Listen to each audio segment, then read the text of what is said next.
بنده پوشید میشد پیری راه، ناگهان او را بدید یک پادشاه.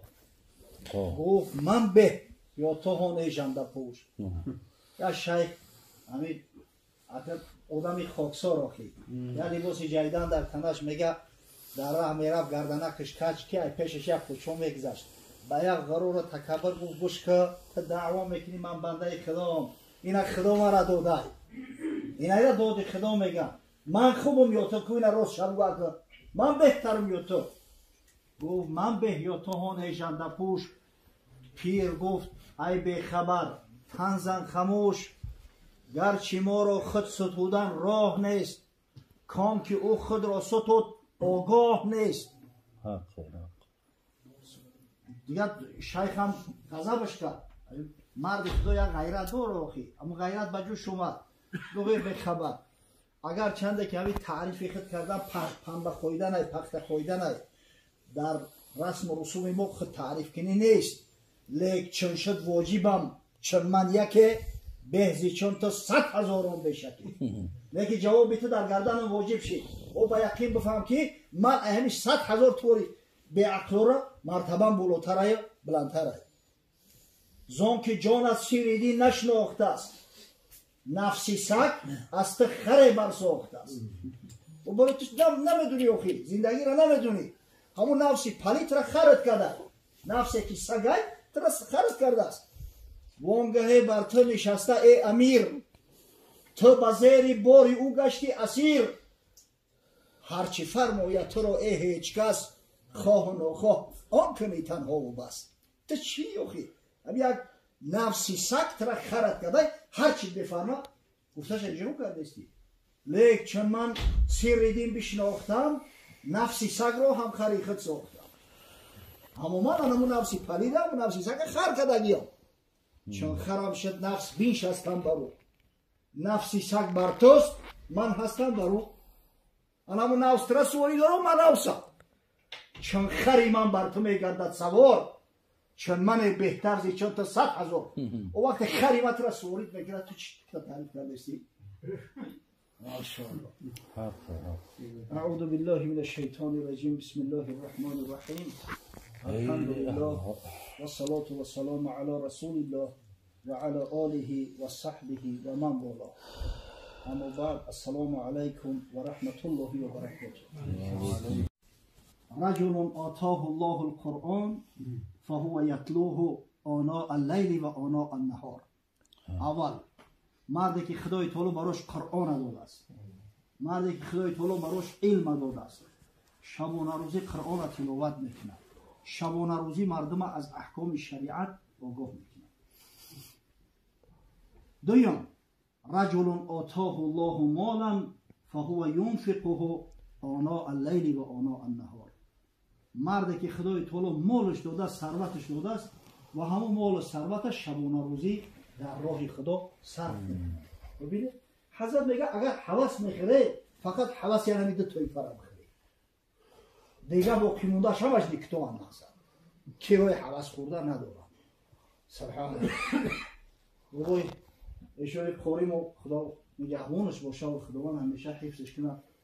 خوری محمد ایوب آخی الحمدلله رب العالمین یک شخصیتی که یک عمر مدید خدمت کرده است، شاگردان ترجمه کرده است. این محفل کاریا هم در اینجا در همین شب و روز به خدا قسم به وقتی که من حلقه درسی هم رو میبینم دلم گم میزنه.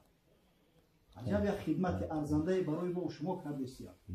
و به قدر چیز وقتی میرسی که ای دست دروا زمان شوا که دیگه قاری حافظ قرآن نیابی که در ماه شریف رمضان ختم قرآن بگذرونه، بعد به قدر قاری میرسی که های دره برای چی وقتش در فکر نکردی. حضرت صلی الله علیه و سلم تأکید میکرد اجلال الله اکرام ذی شیبة المسلم و حامل القرآن. احترام کردن ریش سفید مسلمان و احترام کردن حافظ قرآن بزرگ داشتن پروردگاره. کسی ریش سفید مسلمان احترام میکنه، کسی حافظ قرآن احترام میکنه، خدا را احترام کرده است. الله اکبر. اوخی از این شرف بزرگتر میشود. و علمی که مردم دعوت میکنن. از برای خدا اگر این عالما نباشن حلال و حرام در پیش مردم نگن چنان بدعت جامعه را فرا میگیره که یه حساب کار گم بشه. گر نبودی علم عالم پیشرو پیشبر عظمت مادر نمیکردی حضرت. اگر علم عالم نمیشید مردم نصیحت نمیکردن عالما خدا نگه بدارد. زمان میشید که دیگه فرزند به مادر خودش میرسد، زمان میشود که دیگه پدر دختر خودش تجاوز میکنه.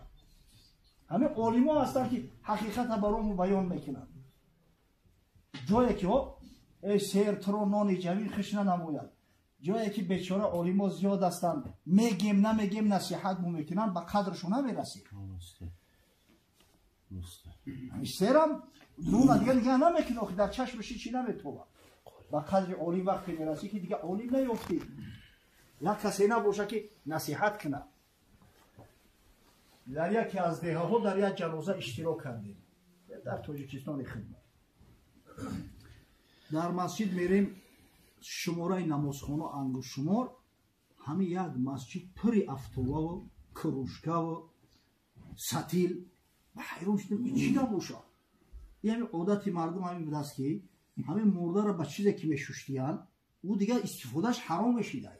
او را میبوده در هم مسجد میپرتفتیان. از برای خدا 15-20 نمازخوان دارن 100 تا افتوای تورات کنی. با خدا قسم دروغ نمیگم. آوا گرفتیان آوردیان موندیان با همین هوای نمتری هوای زمستون کم کم برف اومده است. آوا گرفتیان موندیان در تای همون دک 3 کرم موندیان. زمین ترای. این کرم او میکشه کلوخ. همون یک تا شکست یا پراژید نمی او ویده گریخت. و آوا شد بیاره یک کرمی دیگه بیاره. در حولی همون رحمتی شاید همون 15-20 تا سیمین بلوک های. یک خونه آماده که نمیاره سیمین بلوک در تای دیگ مونه. ممکن است. ممکن است. اکی را معن کرده. ایرا بی؟ ممکن است. باید در تای دیگ کرم باشه. در خونه همون رحمتی ترمکس هست های پری او. اوی تایور هست های بگیره بشون. نه ممکن است. او را باید هم تپکلو قطعه گرم میکرده. اینا اوخیا بوده مینا باشه نصیحت کنه از برای خدای مردم به حد دیگه جوهیل میشن که حساب کار گم میشن. در همون هوای تری وزبین یک کس برماده است تور داده دستش یا درختی بیت بد نمیدونم چی بد نوده زده است چیکار میکنه؟ گفتن تابوت میکنه تابوت درست میکنه. ای او شما تابوت نداره؟ خدا میزیده باید تابوتش تیار باشه مردشوش تیار باشه در همین طریق هوا درخت و درخت او یاتش ایزو کشیده است اشکر کنه یا گو این سبوکای برای اون میکنه تابوتو وزبین میشود تابوتی کلو که اون میکنن پیشکی درست میکنن کو ما سودارم خیلی ملو مردم بیچاره طریق پورا ایجو میفهمم عقل مم نگرفته است که وقتی در اون برف و بارون ای کجا چوری قاقای که سبوک باشه او خونه سوخته او کنده بری وزبینه انا با حکمت چه مفهمیدیم و خیال کردن که ما اشکافای مرده نمیریم قبرستون میریم جورا مرده را بالای تابوت میفروغن یا تشتوار میگیره و سر میکنه میدک میره شما میکنی باید اون کسی دیگه را میگه کفوش نکشه نیوره این همی تابوتی دویمی نکردن شد نمیده ببینه که بدعت خیلی جامعه را فرا گرفته است یا کسی نباشه تعلیم نتا من خدا قسم مردم را میکنه گمراه میشه. حضرت صلی الله علیه و سلم در حدیث گوهرباری که حضرت ابودردا از پیامبر روایت کرده است تاکید میکنه من سلک طریقا یطلب فیه علما سلک الله به طریقا من طرق الجنه.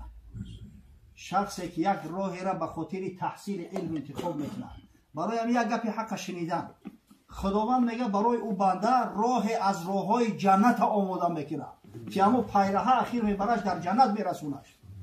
شخصی به همین مجلس به خاطر آن اومد که یک گپی حق بشنوم یک سوال شرعی را بتونم جواب شو بگیرم و با یقین بدونه که اگر کارش به خاطر خدا باشه ان شاء الله در پیراه جنت رفته است. این سخن یگان ملا نیست سخن پیامبر محبوب صلی الله علیه و سلم.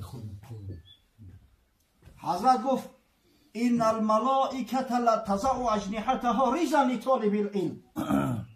ملائکه هایی که خدای تعالی از نور خلق شو کرده است این ملائکه ها پر دارن، هممون میدونید از 2 تا 600 پر دارن ملائکه ها. اما پرای نازنینش رو که اینور خداوند خلق کرده است در زیر قدم طالب علم میگم تا پهن میکنن. این قاری بچه ها را بعضا هم کاری ناپسندی میکنیم، نوبتشون هم میتیم، حتی بعضا میشوه درشتی میکنیم. از برای خدا ملائکه های الله در زیر قدم هم قاری بچه خانتاش تنک میکنه. این قدر منزله داره در پیش خدا و در پیش پیغمبر صلی الله علیه و سلم. الله اکبر. این العالم لا یستغفر له من فی السماوات والارض والحیطان فی جوف الماء. به شک و شبهه گفت عالم حقیقی را، کسی را که مردم از حلال و حرام آگاه میکند، مخلوقات 7 آسمان و 7 زمین، حتی ماهی ها در قعر بحر دایم در حقش دعا میکنند، صلوات میفرستند. سبحان الله. با مسجد در بشد آن عالمی راه، ستادن در نماز. با مسجد در بخفت آن عالمی راه، ستادن در نماز یک جاهل آنگاه. در یک مسجد یک عالم در آمده است، بعد ادای فریضه خدا در یک گوشه مسجد خوبه، یک جاهل اونجا ایستاده نماز نفل خونده است. کسی ابلیس را دید ایستاده، بعدو گفتا چی کار است تو افتاده؟ یا شخص این شیطانی ملعون اومده است در دهنی در مسجد ایستاده است. یک کس سوالش کرد که چی در دهنی در قیزه کرده؟ یا بدرو یا ببرو. لعین گفتا هم خواهم هم اکنون که جاهل را برم از راه بیرون. او من شیطانم اومدم که نمی اومدم که نماز خونده است، همین نماز دور کنم، لیکن زان ندارم طاقت تاب که میترسم از این دانایی در خواب. اما جرأتی در اومدن ندارم، برای که از همین عالم خواب میترسم. ای عالم خواب، گر این دانا نبودی پای بستم، چمو میبود این جاهل بدستم. با خدا قسم گفت اگر همین دانا نمیترسیدم، این نادان جاهل در دستی من رنگ پلاستیلین بود، خیلی در کار بود لیپیتش میکرد.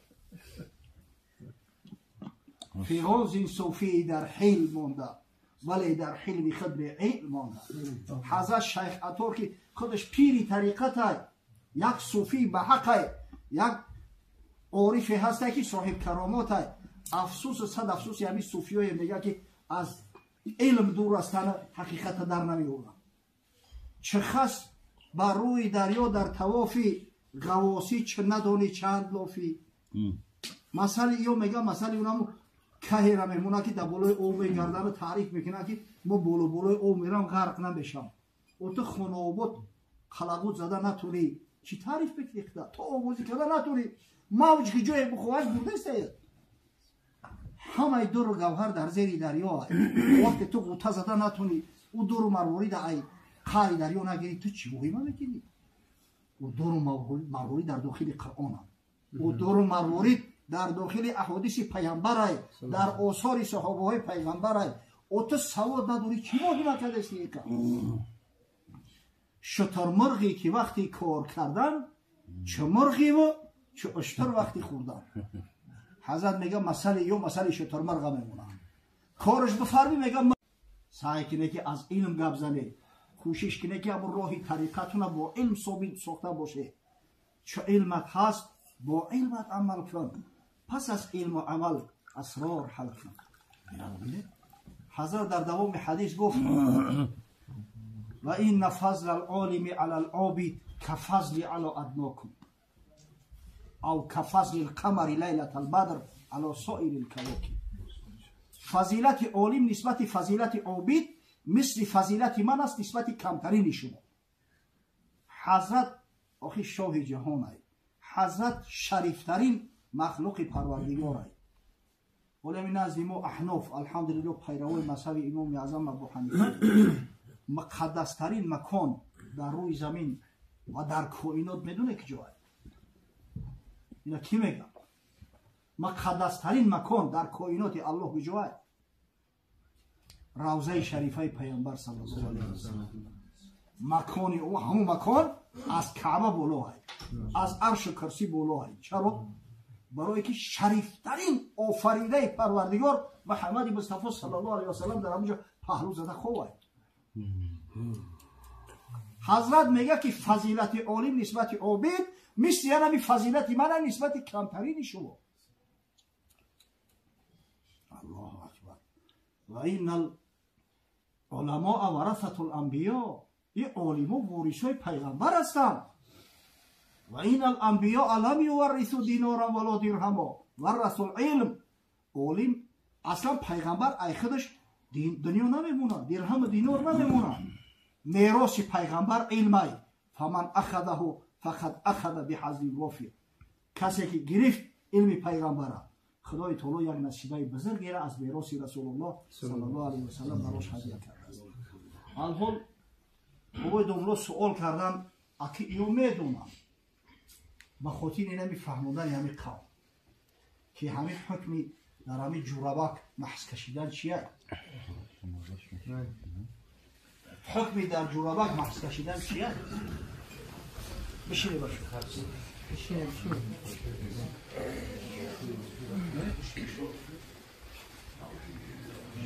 بشینی این بچه های پیدا شدگی هم که مردم در گمراهی دخته و میگن در بالای نسکی محض کش خوندن بودیم. ما بعضی بهونه های هستیم، ما در بازار کار میکنیم، هوا سرد خنک هایی فلان و بسمدان هایی، پامون اگر بشویم کسل میشیم. خب انشالله در اطرافی اگر در برای علم رفت در اطرافی همین موضوع یا صحبتک میکنیم و قسم دینی حدیث نکنیم. محض کشیدن در بالای جوراب تنک در 4 مذهب اهل سنت و جماعت درست نیست باشد.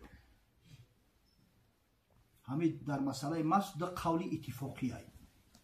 یکمش درست بدن محض در بالای جورابی که ای چرم هست، یعنی در بالای محضی. همین 4 مذهب اتفاق دارن که اگر به شرط محضی باشه، همین محضی خودش جوراب هست، همون جورابی که میگن اساسا همین محضی هست. از بس که در بالاش محض کشیدن درست هست، اوستا دیگه مردم مسیحی گفتن ما سبکترش کردیم خیره پیش ایسه بگی محضی. نموزه همین هست. یعنی که اول قول اتفاقی درست بدن محض در بالای محضی. دویم قول اتفاقی درست نبودن محض در بالای جوراب تنک. همین هم اتفاقی هست. در مذهب امام مالک و امام شافعی اگر به شرطی که همون جوراب مجلد نباشه، ای چرم نباشه، منعل نباشه، پداش و نداشته باشه، در بالای اون محض درست نمیشه. ما و حنبلی ها اندک سبکتر گرفته ایم. میگیم که اگر به شرطی که همون جوراب غوص باشه، بگذار ای چرم هم نباشه. اینا مثلا جورابای پشمی که دستباف هستن، مثل اینا جورابای پومیری، او زیلوش زیچای غوصای بیبند در ساق میسته، امکانی راه گشتن داره، تیزتر نمیشوه، در بالای همون محض کشیدن درست است. اوخی خونابا در بازار کار کرده میتونی، همین یک جورابک یک قلم پومیری افته و پوشیده نمیتونی. جورابی پومیری گفته استم برای چی؟ برای که اینای بیلاینو دا نمیشوه. و یا خیل جورابک های رنگ هموز نکی بیلاین برواردگیان فابریکوز که او دا نمیشوه، او زیلشتنه که او دا نمیشوه. در بازار کار کرده میتونی، یا محسی خریده و پوشیده نمیتونی. 100 نمود محسی هست. محسی هسته که بخدا قسم اگر توفلی تایر از بیر کلون بگیری پوشیده و گشته میشوه. چرا خودمون فریب میکنی؟ برای چی عالما گفتن که درست نیست هست. ولی غیر مقلدو دعوا میکنن گروه نزاعیه که ما حدیث داریم از مغیره ابن شعبه در جامع سند ترمذی ان نبی صلی الله علیه و سلم مسح علی جوربیه و نعلیه. پیغمبر خدا صلی الله علیه و سلم در بالای جوراباش و در بالای توفلیاش محض کشید. بله ترمذی روایتش کرده است، اما 6 حدیثی که هر کدامش به تنهایی از ترمذی خیلی بالاتر هستند حدیث منکر گفتگیه. این سوشت یه بدبختانه میگن. یکی از شخصایی که میگه این حدیث منکره استاد امام بخاری علی ابن مدینی است. شوخو این باشه خوکی پوشای ترمذی بالا بود. ترمذی شاگرد چه؟ دوم عبدالرحمن ابن مهدی یکی از مؤسسای علم جرح و تعدیل در مصطلح الحدیث. سوم امام احمد ابن حنبل امام اهل سنت و الجماعه. یا ببینید چهارم امام مسلم. اینم امام مسلمه که صحیحش در برابر صحیح بخاری صحیح ترین کتاب های دنیا حساب میکنن بعد قرآن عظیم شان. حضرت امام مسلم حتی گفت که لا نترک ظاهر القرآن بمثل قول فلان و فلان.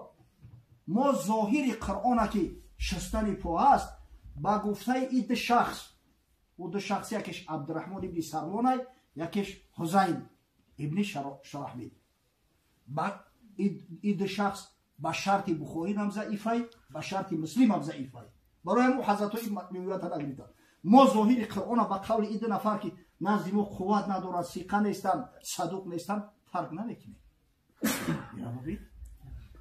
برای همین میگم که حتی کسایی که همون جوره با قبول کردن برای چی قبول میکنن؟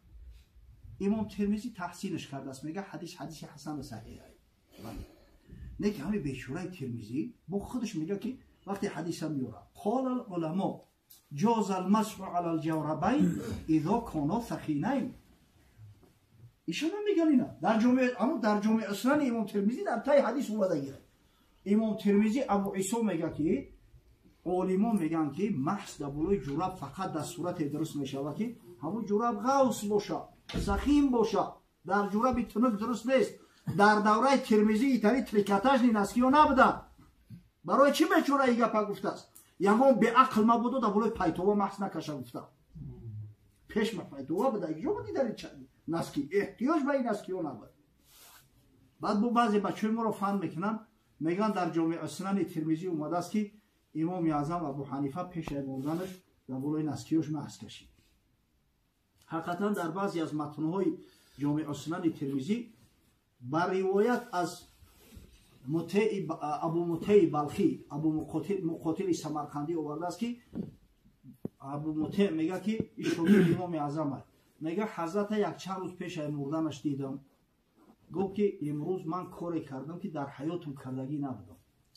در بالای جوربا محض کشیدم در صورتی که مجلد نبودن، منعل نبودن. معنای گپی حضرت چیه؟ در ابتدا امام اعظم ابو حنیفه تو همون چند روز پیش مردن شد قولش مثل قول امام مالک امام شافعی بود که فقط در بالای محسی درسته، در بالای جوربی که ای چرم باشه. اما یک چند روز پیش مردنش با قول امامین رجوع کرد، با قول شاگرداش امام ابو یوسف امام محمد. حتی در شرح ها اومده است بدرالدین عینی میگه که در پای حضرت امام اعظم ابو حنیفه رحمه الله جوربای نمدی بودیان. جوربی ترکی میگن نمدی، ای نمد ایو در بالای همون جوربی نمدی کشیده است. مثلا از برای خدا بعدی دانستن همین دلیلو هسته مسلمانه که با بغیرتی کرد در بالای نسکی تنگ محض کشه و این سخن شریعت برادرای عزیز. همین ما 4 مذهب برحق میدونه مذاهب اهل سنت و جماعه را باز تاکید میکنم این فقط قول مذهب ما نیست. در 4 مذهب اهل سنت و جماعت محض کشیدن در بالای نسکی درست نیست. سبحان الله مسخره بازی را ببینید. برای همین اگر یکون عالم دیده یا پی خدا و پیغمبر میگه حواس بخری، اگر یکون قاری را دیده حواس بخری ای کاش که بچه ها که مرا رامی تشاوه، ای کاش که خانواده ما همین خیلی یک عالم پیدا شده. طایفه دیمه که حضرت صلی الله علیه و سلم تاکید کرده است که حواس بخری و کوشش کنه که با او تقلید کنه. رجل آتاه الله مالا فهو ينفقه آناء اللیل و آناء النهار. مردی که خدای تعالی مالش داده است مال حلال در راه خدا صرفش میکنه. این مرد پیش خدا و پیش پیغمبر محبوب است. حضرت صلی الله علیه و سلم میگفت السخی قریب من الله قریب من الجنه قریب من الناس بعید من النار. آدم سخاوتمند خدا دوست می‌دارد، به رحمت خدا نزدیکه، به جنت خدا نزدیکه، مردم هم دوست می‌دارنش و از آتش جهنم دور است. والبخیل بعید من الله بعید من الجنه بعید من الناس قریب من النار. در صورتی که شخصی بخیل از رحمت خدا دور است، ای جنت خدا دور است، مردم هم بخیل شو می‌بینن، هم خشتواری خود شوش می‌بینن. بخیلای هسته که هم بچهش میگه خدا تستر بکشش، همین مول دادسی همین حیف شده و با آتش جهنم نزدیک است. و حضرت عجیبی از سخن میگو. میگه والجاهل السخی احب الی الله من عابد بخیل. همین جاهل اگر سخاوتمند باشه خداوند همون رو عیان عابد بخیل زیادتر دوست می‌داره. یک داملوی شریک داشتیم خدا رحمت مغفرت کنه، داملو نزدگان میگفتن سال 2006 حج رفتیم و یک روز تعجب کردی نشون داد استاید دست کسا این خونه آبادو را میگه یورو بویای همه گروه همیان روزا گرفتیم در حج در روزی هفتم و هشتم و نهم ذوالحجه با روزی نهم روزی عرفات